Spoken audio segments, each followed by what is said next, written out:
improve their physical and mental abilities to an amazing degree. Provided, of course, they had enough money. A new breed of people was emerging, half human, half machine.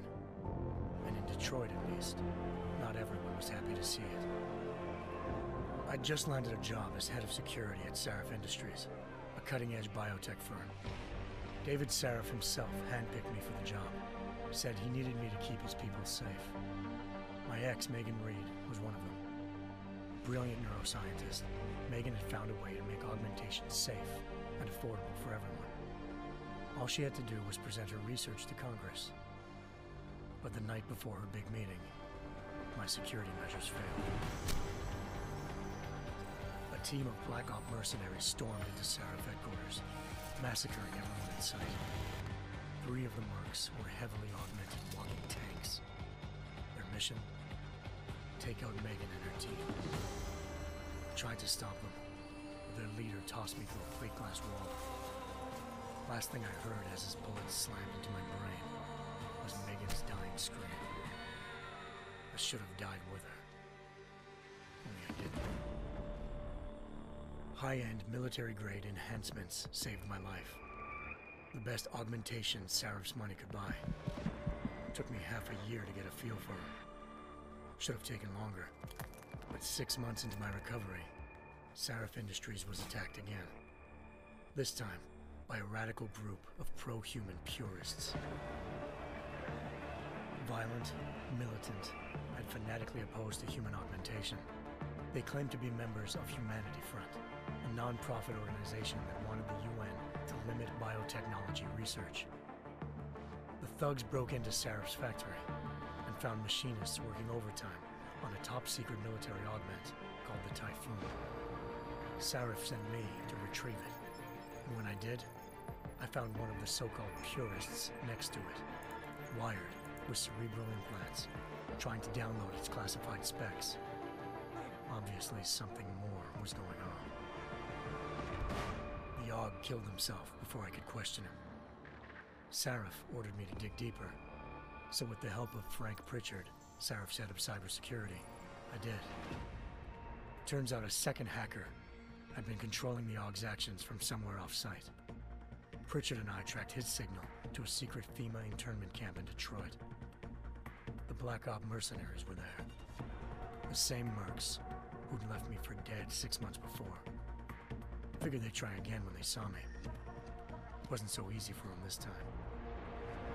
I took out the tank named Barrett, even got him to give me a new lead. A penthouse apartment in China. Of course, we both knew it would be a trap in the end.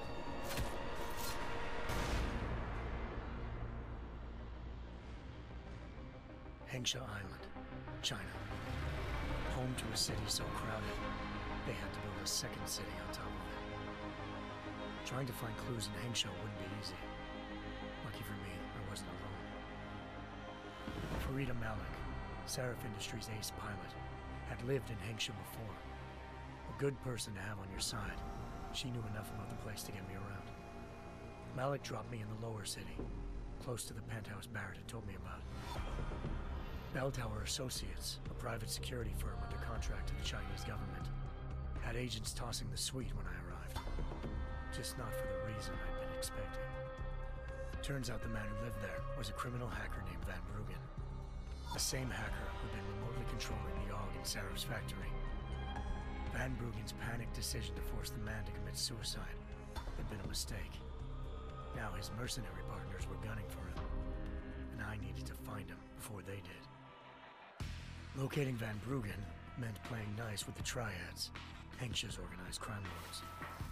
They had the hacker holed up inside a low-rent capsule hotel. By the time I found him, Van Bruggen had no qualms giving up the woman who hired him.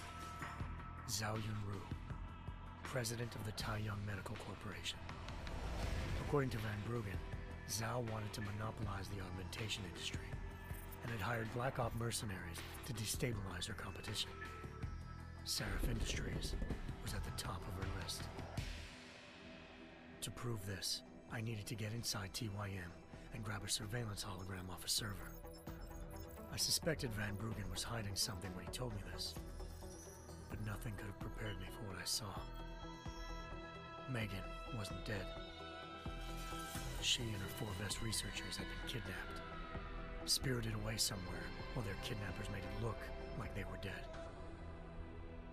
Desperate to learn more, I confronted Zhao in her penthouse. She claimed to be a pawn in a bigger plan, and hinted at a group so powerful it controlled global interests at a whim. Then she slipped into a panic room and hit the alarm, forcing me to make a very quick exit.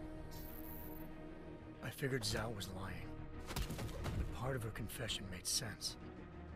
David Sarif had been worried about his people. So worried, he'd required all of them to have subdermal locator devices surgically implanted. The GPOs would have been broadcasting the day of the attack. But Zhao said a single call to Picus, the world's leader in global 24-hour satellite news, had turned those signals off. I needed to fly to Picus headquarters in Montreal if I wanted to learn more.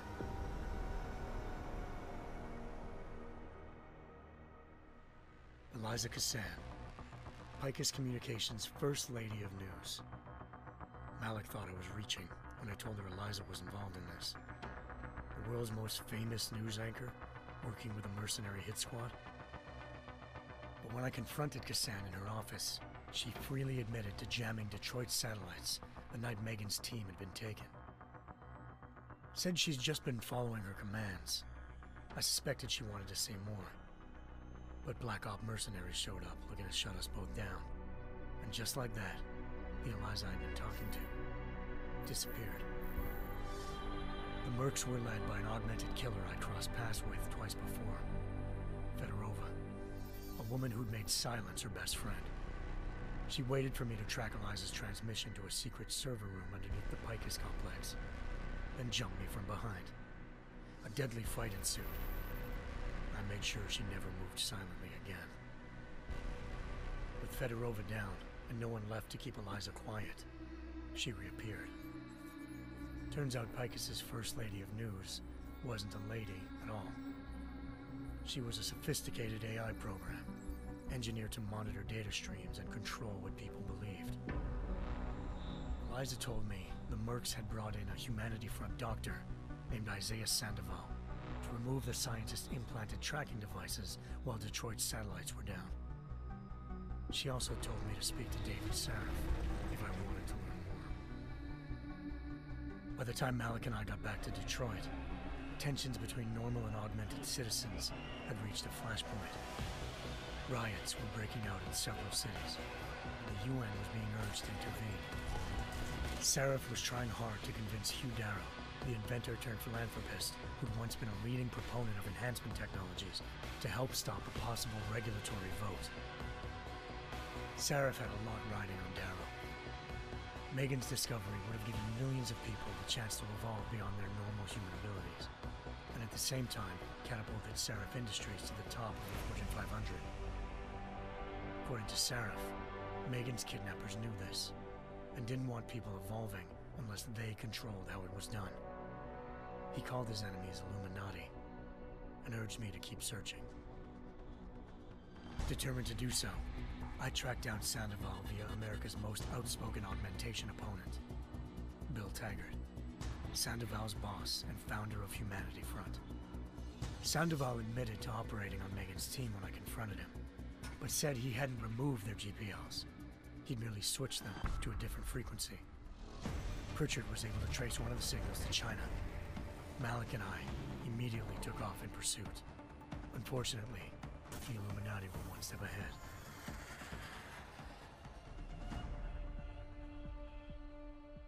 Ambushed. Shot out of the sky by Bell Tower Associates, seconds after entering Hengsha's airspace. Malik's piloting skills saved me. After a tense and bitter struggle, I escaped into Lower Hengsha. The tracking signal I was following led straight to the Triads, or more specifically, to the augmented arm of Tong Si-hung, leader of a gang of augmentation harvesters. Tong said they'd taken the arm off a corpse, which Bell Tower had left at their door, meaning at least one of Sarif's scientists was dead. Maybe not the rest of them, though. Tong pointed me to a port used for human trafficking and helped me slip aboard a bell tower ship. It was sailing to Rifleman Bank Station, a military base in the South China Sea. Bell Tower was holding kidnapped civilians as prisoners there, and using them to perfect the Chiron Project, a human-computer interface that left most of its test subjects dead. My search for Megan would have ended then, if not for a mysterious ally named Quinn. In exchange for my help exposing Bell Tower, he slipped me aboard a second ship headed to Singapore and an Illuminati-run biotech facility called Omega Ranch. 3 of Serif's scientists were there, forced by their captors to create a technology capable of remotely shutting down augmented abilities. Thanks to an emergency recall notice issued by the World Health Organization, millions of people all over the world already had the biochip installed.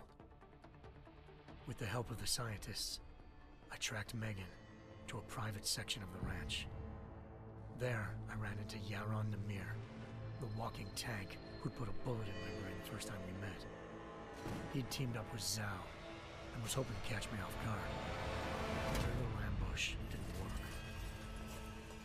I found Megan in a suite belonging to Hugh Darrow, the billionaire philanthropist who'd Serif had called on for help.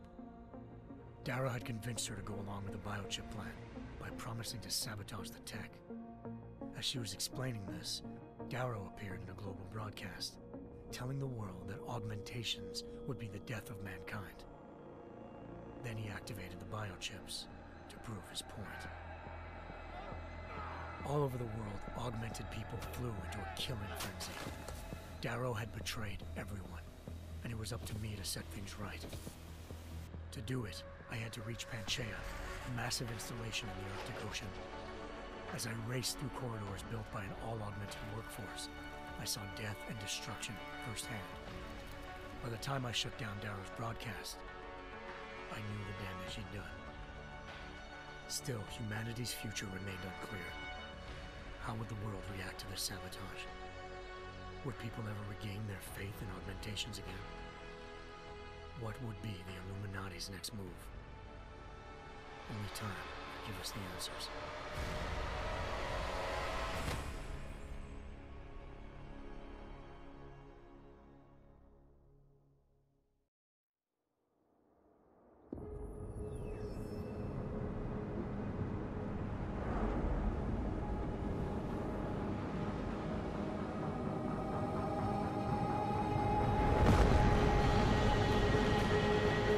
I once thought I could save the world.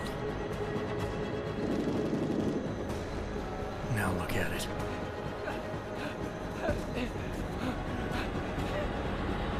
In yet another augmented terror attack, 251 passengers aboard sister airlines flight 451 were killed when an augmented passenger broke into the plane's cockpit and ruthlessly butchered its flight crew.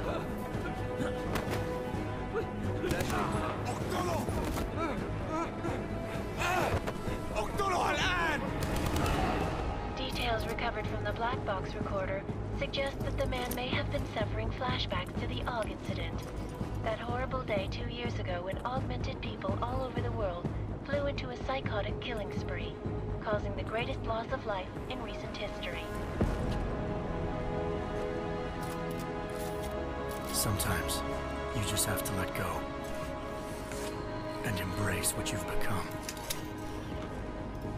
Not gonna go all wonky on us now, Hansa, are you? Well, if I do, McCready, I guarantee you'll never see it coming. Agent Jensen! Am I gonna have a problem with you? No, sir. No reason to assume you would. Good. Because you are the only augmented operative on this team, and I intend to make good use of you. Listen up, all of you. We got a sandstorm barreling down our arse and we can't afford to make mistakes.